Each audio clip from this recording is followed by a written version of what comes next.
Hello Internet, this video is part of the home remodel playlist on Scott's Garage, everything do-it-yourself. If you've been watching my most recent videos, you know that I have been remodeling room by room a home that we recently purchased. I'm currently working on the master bathroom, doing a lot of tiling work. I'm about ready to set the tiles, mortar them in place. But before doing so, I just want to show you my setup, the tools that I'm using, as well as the final layout before I start setting the tiles. Keep watching. So I want to show you my area for cutting the tile, and I prefer cutting it outside. It does make a mess, and so I think I have the most beautiful area to go outside and cut tile, our back porch area. My wife is very patient with me. But anyway, this is a good place, and it's springtime. There's a little bit of snow left on top of those mountains, and the trees are starting to blossom and bloom. And a few things here on my work area. So I'll be using this Harbor Freight tile saw, Diamondback. It's not, I guess this is sold at Harbor Freight. But this is not top of the line, it's not bottom of the line, it's right in the middle. And I really like this saw. I used the exact same saw several years ago. I tiled about 2,000 square feet in our home in Phoenix with, again, this exact same saw. And I like this saw because the table moves to the blade. And also these are 12 inches by 24 inch tiles, and it easily handles that. So this tile I cut, but it's a little bit shy. So I have it lined up there, and I'll be, just skimming off a little bit of that tile there. And anyway, good tile. Nothing bad to say about it. Also, I'll be using another Harbor Freight product. This is the Hercules brushless hand grinder, and it works really well. It has a paddle on there, so variable speed, you can control it really well. And I'll be using these discs, which are meant for cutting glass and porcelain and tile. I've already used it. It works really well. I wish I would have ordered, though, the 5-inch or even the 5.5 inch if they come in that size. But this still works really well. I'll put an affiliate link below for your convenience. I also have some files here. These are diamond files just off of Amazon, dirt cheap, but they work really well. And so my procedure, whenever I make a cut, whether it's the grinder or the saw, is it's still a little bit jagged, and you just file it down, file the edges, and it works really well. So I do that all out here. A couple other things. One is that I have found that for whatever reason, in using the wet saw, if I just use an ordinary marker, and even supposedly a permanent marker, by the time you start using the saw, I don't know if it's the dust from the saw with the water, but it just takes off the marker. You can't see it very well. So I use this. This is a Sharpie paint pen. And anyway, it works really well. You mark it with this, and it will not come off. However, you do need to clean it up at the end, so you can maybe see.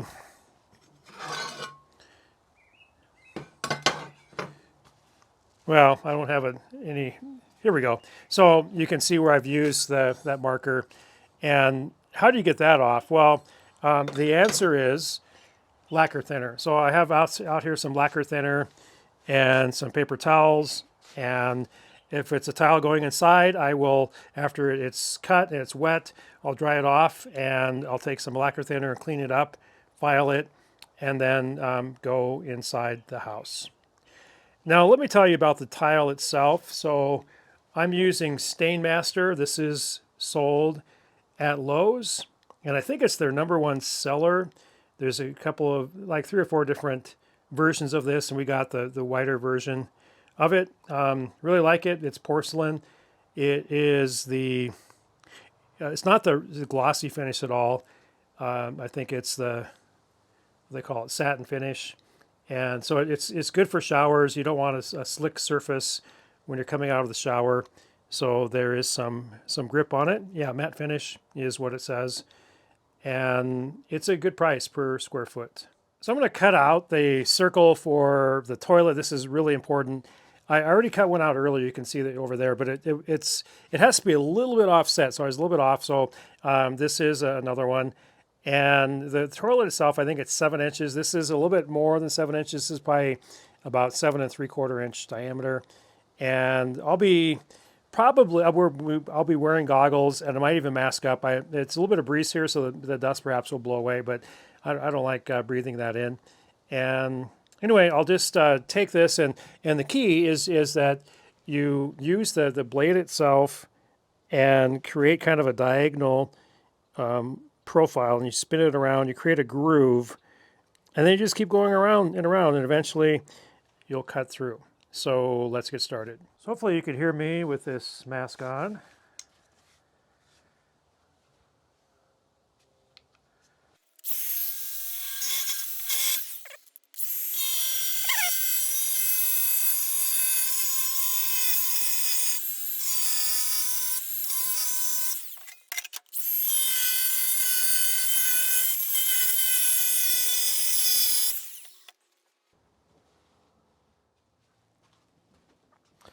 Now once the groove's in, it's less chance of slipping off. You don't want to mess up. This should be visible the outside here, but so you just keep going over it until it goes all the way through.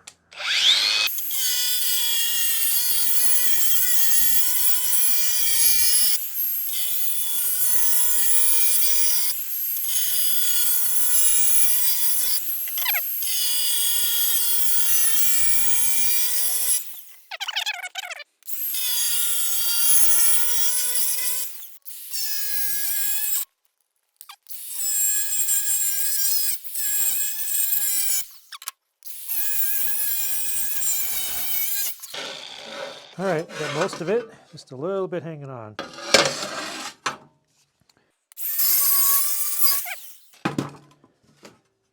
Okay, so just with a little bit of work there.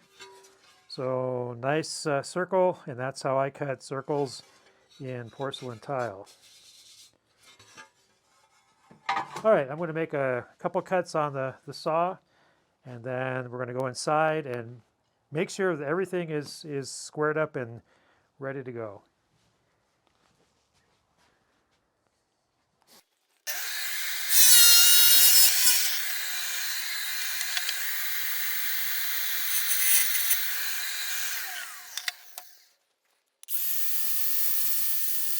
There is one more thing I need to show you outside, and I'll be using my Cobalt Impact drill, but it's just a bit, and I ordered this on Amazon. Works really well. Again, I'll put an affiliate link below for your convenience.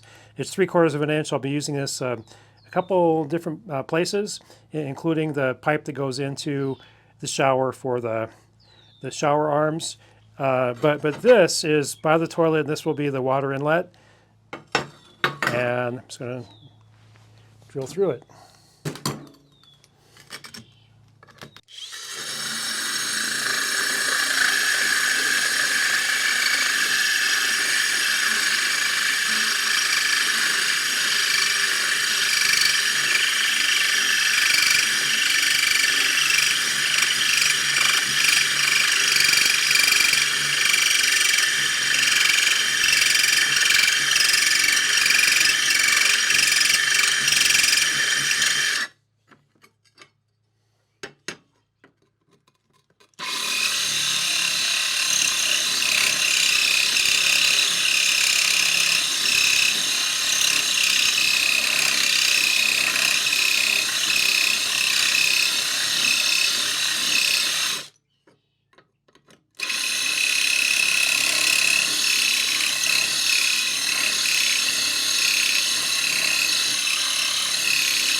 Okay, I'm almost through.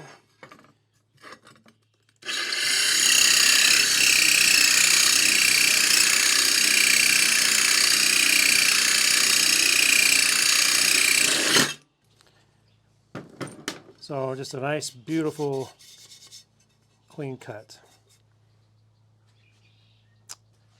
Time to go in. Okay, now I'm going to dry fit the pieces that I just drilled and cut, starting with the water inlet. And before I do that, if you can notice over here, I have some of the baseboard. So this is the actual baseboard, and I just want to make sure that it's going to act as an edge for me. coming back, and it should work really well because it's the same on this side as well. But as long as I'm tight to that baseboard, I should be good.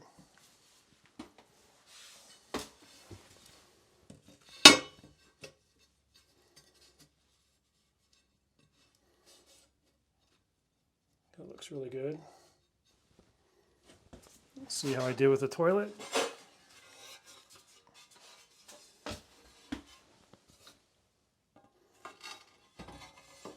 I think this should work. It's a little bit close right here, and I think I have to clean that edge up a little bit.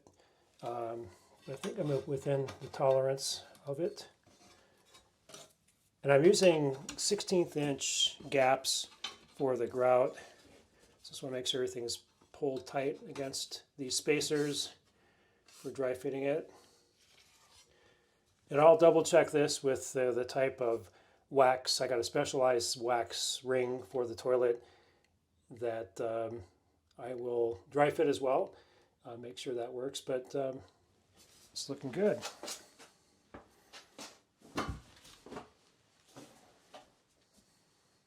All right, here's the special wax ring that I talked about. I'll do a separate video on installing the toilet. This is a really good one. It's not really that much more than the other rings, but you want to make sure you get it well, especially if the toilet flange is below the tile, which it is in this case. But I just want to make sure that that will fit. And it does. I'll have to clean up just the flooring part, the detra a little bit, and I can easily clean that up. So this should work fine. So obviously you can see that I've used the tile saw quite a bit, and I've made all kinds of cuts, and I have pre-fit this section of the bathroom. And I also figured out what I'm going to do for the heater vent. So, and this is a prototype, I'll perfect it here as I go. But I found out that my tile saw also is a chop saw. And I was able to cut those slits in there, and so it's level with the tile, the heater vent. It's working right now. I can feel the heat coming out of it.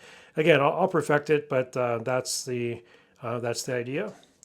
And I'll probably number the tiles and stack them up, and the next video will be setting the tiles. Hey, if you got any value at all from this video, please give me a like. It costs you nothing, but it's a great value to me. And if you're not subscribed to Scott's Garage, everything do-it-yourself, please subscribe. Have a great day.